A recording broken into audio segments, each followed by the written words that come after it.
Hello everyone, welcome to our YouTube channel Sujit SPS. तो वैसे आज की इस वीडियो में हम बात करेंगे एनटीटी भर्ती के बारे में। और आप सब लोग जो हैं कमेंट करते रहते हैं कि एनटीटी भर्ती के बारे में लेटेस्ट अपडेट क्या है। तो उस बारे में आज बात करेंगे। एक बहुत इम्पॉर्टेंट मीटिंग आज हुई है एनटीटी भर्ती के रिगार्डिंग।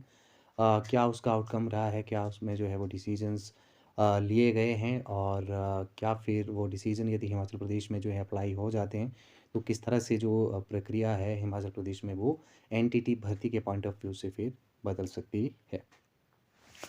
तो इस बारे में डिटेल में बात करेंगे कि मीटिंग में क्या हुआ है। तो चलिए वीडियो स्टार्ट करते हैं। वीडियो स्टार्ट करने से पहले यदि आप में से कोई हमारे यूट्यूब चैनल पर नया हो तो ज़रूर चैनल को सब्सक्राइब कर लीजिएगा। तो फ्रेंड्स, आज जो है वो मीटिंग हुई है। इस मीटिंग में जो है वो फैसला लिया गया है कि जो चंडीगढ़ का जो एनटीटी का जो फॉर्मूला है उसको जो है स्टडी किया जाएगा। और इसमें एक और मीटिंग जो है, एक तो मीटिंग और रखी जाएंगी। उसके बाद जो है वो प्रॉपर इसका जो है एक ड्राफ्ट बना के कैबिनेट में अप्रूवल के लिए भेजा जाएगा। और हिमाचल प्रदेश की यदि हम टेंडेंसी देखें तो बहुत सारे एक तरह से आप कह सकते हैं कि ऐसे मैटर्स हैं जिसको कि हम पंजाब से जो है वहाँ से उनको फॉलो करते हैं। तो एनटीटी भर्ती में भी यही आप मान सकते हैं कि जो चंडीगढ़ भर्ती एनटीटी की जो भर्ती है रिसेंट में अभी आई हुई है, तो उसको या उसके पैटर्न को ही फॉलो किया जाएगा। अब ये चीज़ काफ़ी हद तक जो है वो क्लियर हो चुकी है। तो किस तरह का जो है वो एनटीटी भर्ती का फॉर्मेट हो सकता है, क्या-क्या चीज़ें वहाँ पे दी गई हैं एनटीटी भर्ती की, जो कि चंडीगढ़ में जो अभी लेटेस्ट नोटिफ़िकेशन आया हुआ है, उस बारे में बात करते हैं। और फिर उन चीज़ों को जो है वो इंटर रिलेट करने की कोशिश करते हैं हिमाचल प्रदेश एनटीटी भर्ती के साथ। तो चलिए स्टार्ट करते हैं। तो ये फर्स्ट पेज है एजुकेशन डिपार्टमेंट चंडीगढ़ एडमिनिस्ट्रेशन का। उससे पहले मैं आपको ये बता दूं कि हिमाचल प्रदेश में जो है अब डाइट के माध्यम से 2 साल का जो आपका एक तरह से एनटीटी डिप्लोमा होगा ही होगा। अब ये कंफर्म एक तरह से हो गया है, और जिनके 1 साल का डिप्लोमा है उनको 1 साल का और अलग से जो है वो यहाँ से आप कह सकते हैं कि डिप्लोमा करना पड़ेगा, तभी जाके वो एनसीटीई की गाइडलाइंस के अकॉर्डिंग जो है वो वैलिड हो पाएंगे एनटीटी भर्ती के लिए। ये चीज़ आप पहले से ही अपने जहन में रखिएगा। तो यहाँ से यदि हम चंडीगढ़ की जो नर्सरी या टीचर्स की जो रिक्रूटमेंट है उसको देखें तो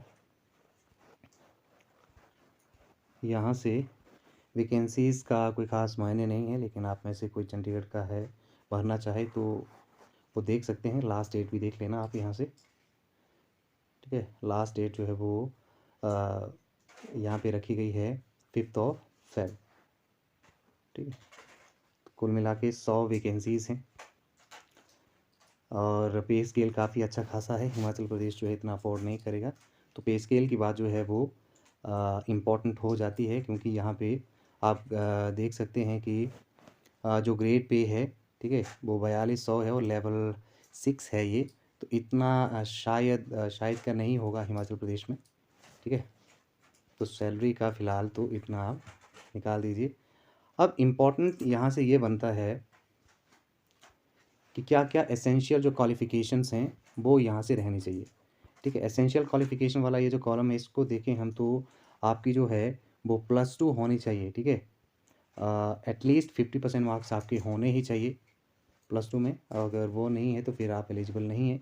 और इसके अलावा सीनियर सेकेंडरी, ठीक है, +2 में आपका जो है एटलीस्ट 45 होने चाहिए according to the NCT regulation act, ठीक है। थोड़ा सा रिलैक्सेशन यहाँ पे दिया गया है।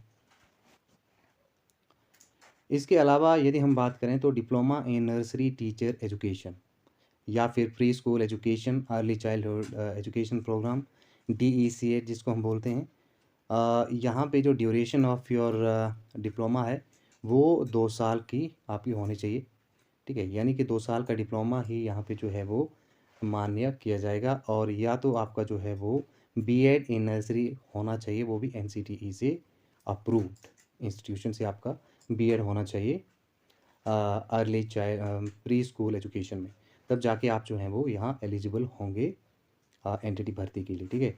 तो ये 2-3 चीज़ें आपने ध्यान में रखनी है, ठीक है। सीनियर सेकेंडरी स्कूल सर्टिफिकेट, ठीक है, और या फिर इसके इक्विवेलेंट किसी रिकॉग्नाइज्ड बोर्ड से आपकी +2 होनी चाहिए 50% मार्क्स के साथ, ठीक है।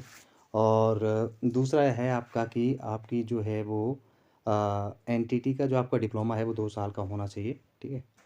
और आपकी बीएड अगर है नर्सरी में, तो वो भी 2 साल की आपकी होनी चाहिए।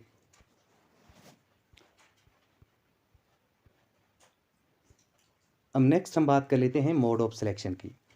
अब यहाँ पे जो mode of selection for the post of NTT दिया हुआ है, वहाँ पे आप देखें तो 150 का यहाँ पे जो है वो क्वेश्चन पेपर होगा, और आपको जो है वो 40% मिनिमम लेके आने ही पड़ेंगे क्वालिफाई होने के लिए, ठीक है? और इंटरव्यू यहाँ पे नहीं रखा गया है, no interview will be conducted. अब देख लेते हैं कि यहाँ पे क्या-क्या सिलेबस इन्होंने दे के रखा हुआ है, तो आप यहाँ से देख सकते हैं। 150 क्वेश्चंस हैं, टोटल मार्क्स 150 ही बनते हैं। टाइम की बात करें तो 2 आवर्स एंड 30 मिनट्स है। अब सिलेबस काफ़ी वाइड है, तो यहाँ पे जैसे जनरल अवेयरनेस है, इंग्लिश है, टीचिंग एप्टीट्यूड है, test of Punjabi language and comprehension है। तो मेरे ख्याल में यहाँ पे जो है वो आपका एचपी का जो है, एचपी जीके यहाँ पे ऐड हुआ हमें मिल सकता है, ठीक है? जहाँ पे इन्होंने पंजाबी लैंग्वेज दे के रखा हुआ है, यहाँ हमें एचपी जीके जो है वो मिल सकता है। बाकी काफ़ी हद तक जो है वो शायद जो है वो सेम हमें देखने को मिल सकता है। मैथमेटिक्स, जनरल साइंस है, सोशल साइंस है, या फिर जनरल साइंस और इसको जो है आप जनरल अवेयरनेस में भी ऐड कर सकते हैं। रीजनिंग रहेगी आपकी, टीचिंग एप्टीट्यूड इंक्रीज़ हो सकता है, ठीक है? 30 से 40 तक ये हो सकता है, 40 टू 45 तक भी इसके क्वेश्चन जो हैं वो हो सकते हैं। डिफ़िकल्टी लेवल की बात करें तो 10th स्टैंडर्ड का जो है वो डिफ़िकल्टी लेवल होगा। मिनिमम 40% मार्क्स जो हैं वो ले आने पड़ेंगे, और नेगेटिव मार्किंग भी अब होगी, क्योंकि हिमाचल प्रदेश में अब जितने भी एग्ज़ाम्स हैं उनमें नेगेटिव मार्किंग अब होगी 0.25, ठीक है? तो इस तरह से आप इसको देख सकते हैं। अब इम्पॉर्टेंट है एज लिमिट।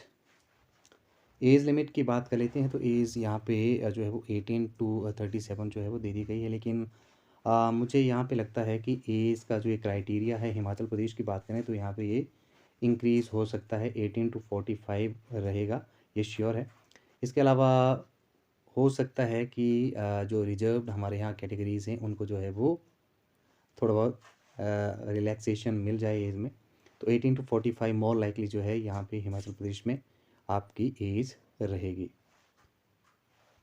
तो कुल मिला के ये है पूरा का पूरा एनटीटी चंडीगढ़ की जो अभी वैकेंसीज़ आई हुई हैं उसका सिनेरियो। अब हिमाचल प्रदेश में जो है ये सारी चीज़ें हो सकती हैं, और सारी चीज़ें हमने डिस्कस भी कर ली हैं कि आपकी +2 जो है 50% मार्क्स के साथ होनी चाहिए, और वो एक रिकॉग्नाइज्ड इंस्टीट्यूशन से आपकी जो है +2 होनी चाहिए। रिज़र्व कैटेगरीज़ को 45% 10th में नहीं सॉरी +2 में होने चाहिए। इसके अलावा आपकी जो है एक रिकॉग्नाइज्ड इंस्टीट्यूशन जो है वहाँ से आपका जो है एनटीटी का 2 साल का डिप्लोमा होना चाहिए।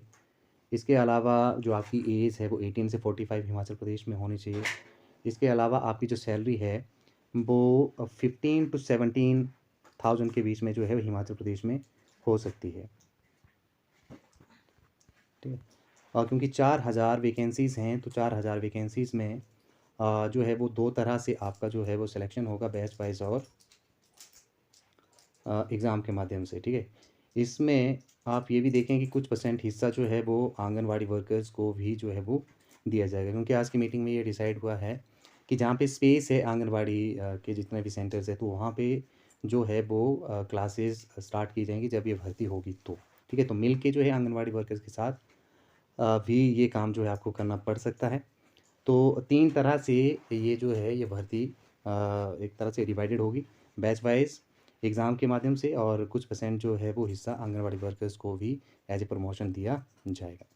तो आज के इस वीडियो में इतना ही, और कुछ एक वीडियोस मैंने अपलोड किए हुए हैं, प्लेलिस्ट में जाइए आप, इंग्लिश के वीडियोस और आपके जो साइकोलॉजी के कुछ एक एमसीक्यूज़ के वीडियोस जो हैं वो आपको मिल जाएंगे। चंडीगढ़ वाले जितने भी हैं जो एनटीटी की प्रिपरेशन कर रहे हैं, तो वो वीडियोस आपके लिए बेनिफिशियल हैं। बाकी आज के इस वीडियो में इतना ही। Thank you very much.